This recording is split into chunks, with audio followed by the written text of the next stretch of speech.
Welcome, this is Oxy. This is my very first video, so bear with me. I'm going to explain how this new atlas works. I've noticed a lot of people in Global are asking, and they're not finding very many videos that are being helpful. So I'll make the best attempt right now. So let's start with, a lot of people are asking if I have these orbs, where do I put them, and how does the tiers work? So let's start from over here. So with the new atlas, you can see all these little yellow lines. Each area is split off into a section, and you can hover over each box right here to find out which section they belong to. So let's start with the tiers. So up here, as you notice, all mine are maxed out.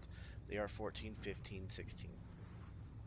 Um, and that applies to these little watchstones here. So let's take them out, and I can explain how they work.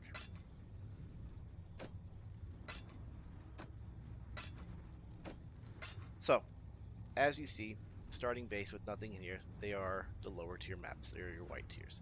3, 4, 5, and such. Every time you put one in, it will increase how they work, and it will unlock the new section of maps. Like again, so took that out, Castle Runes 5, put it in, Castle Runes 8.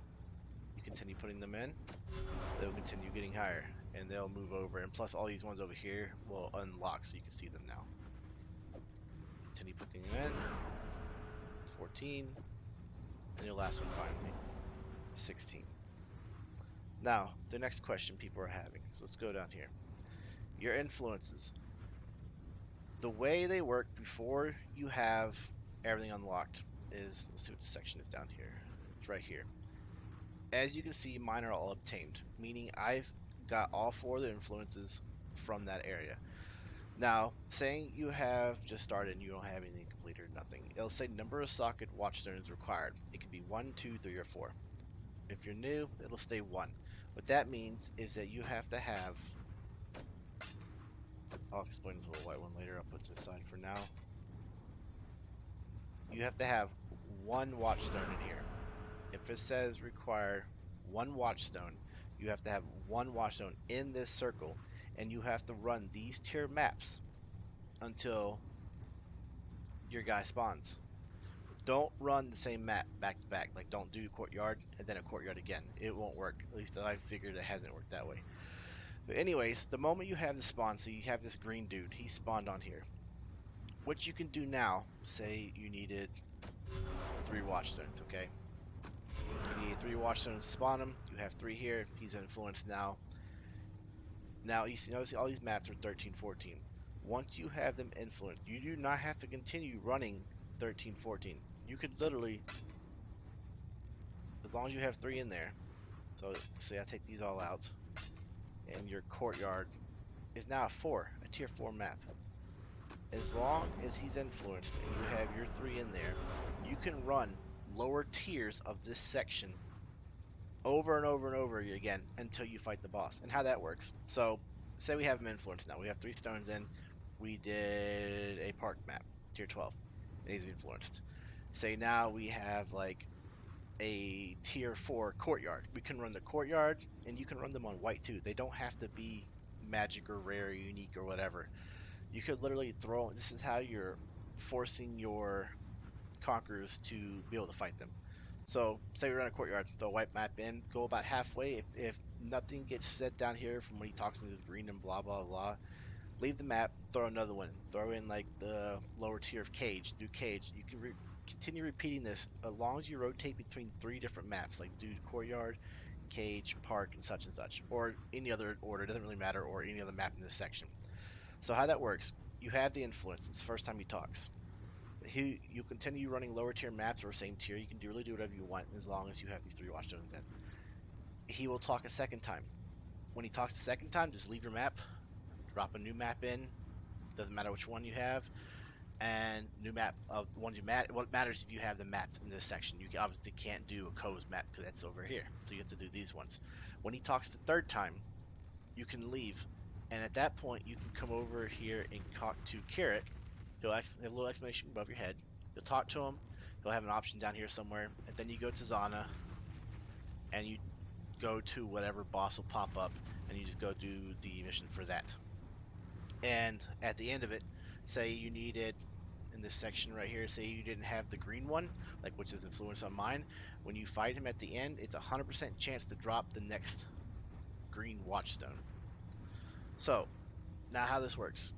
As long as you have your watchstones in each of the areas, it will influence the map. This over here, these boxes are just placement holders. So like for example, I have this random little one right here. These white ones will count as any color, and you can put them in any spot, and it tiers up the map. The only thing why people use them is because they have modifiers on it. Like mine has +1 level of area. So obviously all of my T16s, when I do them, they'll be T17s. And like I said, this is just a placeholder. Does absolutely nothing over here other than have that in there.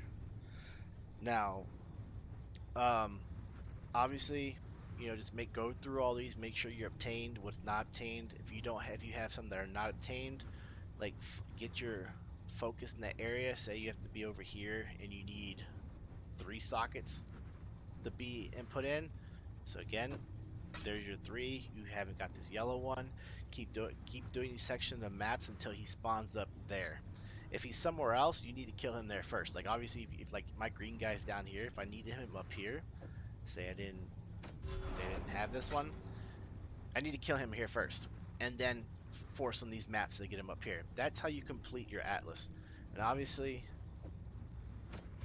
the more watchstones you have in, this number will raise. Like my awakening level is 8 because I completed everything. So if I take it out, see it's 7, put it back in, it's 8. Now for map drops. When you have your maps all watchstoned out and they're 14, 15, 16, there are 2 ways maps will drop. So by basic knowledge, when you do this area, when you're doing maps, a 15 will drop, the 16 will drop, the 15 will drop, and that 15 will drop, and so on and so on. Now, different tiers also have built-in maps that will always spawn for that area. So if you're randomly running around like in a tier 16, all of a sudden you drop a tier 5 map of that map and it's supposed to be like a 14 on yours, you're like, why? It's because they have preset maps. And there's like 3 to 4 per tier. So like the way that like Orb Horizon Take 1 change the same tier. So obviously if I do so for tier 6, we'll always have a burial chamber, a port map, excavation, burial chamber, and I think there's one more or something like that. I don't know what it is. But anyways, so people that like to farm burial chambers, this is also a good thing for you to know. Take your tier 6 maps. Like these are my burial chambers. And so like even though, Glacier and Mesa may not belong in, I don't know if I can change unidentified one. Nope, I can't. So let me ID that. So people are trying to get, like say, they said run burial chambers over and over again. Get tier 6 maps. Orb Horizon. There's a burial chamber. Probably where I went over that. But yeah, so you see how it went to 2 of those already? So tier 6 only have like 3 tiers. I think they have 4, but obviously we didn't get to it. So take your tier 6 maps, Orb Horizons, which aren't very expensive at all, and then just burn them through 6 until you get burial chambers.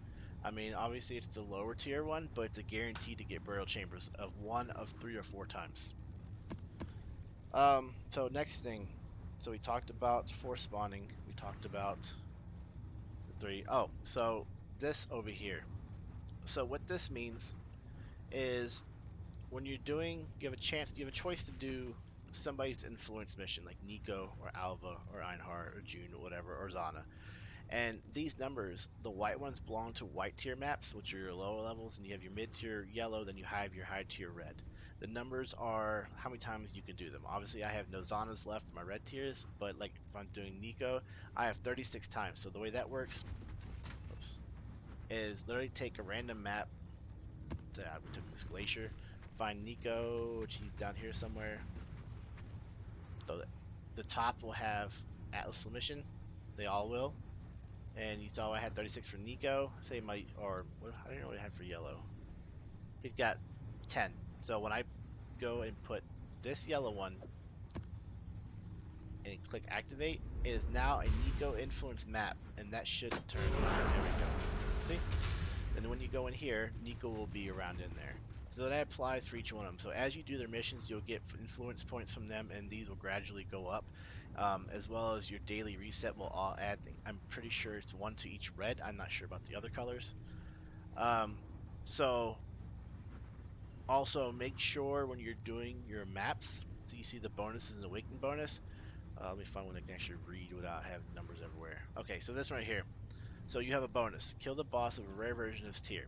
So obviously when you start with this all the way down, this may not be a rare version. Or, sorry, take that back. I misread that. Just kill a boss of a rare version. So obviously just take this map and just make it out and it becomes rare. The awakening bonus, obviously you see I haven't done it yet. I don't know why. But as long as that says, complete this map at tier 14 with awakening level of 3. So what that means, obviously I have 4 watchstones in here, and you see it's a tier 14 now. And the awakening bonus level, or awakening level of 3, that is this right here. So obviously I've completed my entire atlas for the watchstones, and my awakening level is level 8 after completing. I don't know how many it is to have level 3, but as long as you have 3 and you complete that map at a tier 14, that'll be unlocked. And that's what applies to this right here. So it just helps of getting higher tier maps instead of obviously having low end maps to go by. So that is as far as I think I can go. That I hope I answered a numerous amount of questions people have had. Um, if there's any other questions, just comment below from the video, and I will do my best to answer them or find somebody else that can answer it. All right. And thank you guys for watching, and I hope you enjoyed it for my very first video. Hopefully it is not a piece of crap and it's easier to understand now. All right, you all have a good one.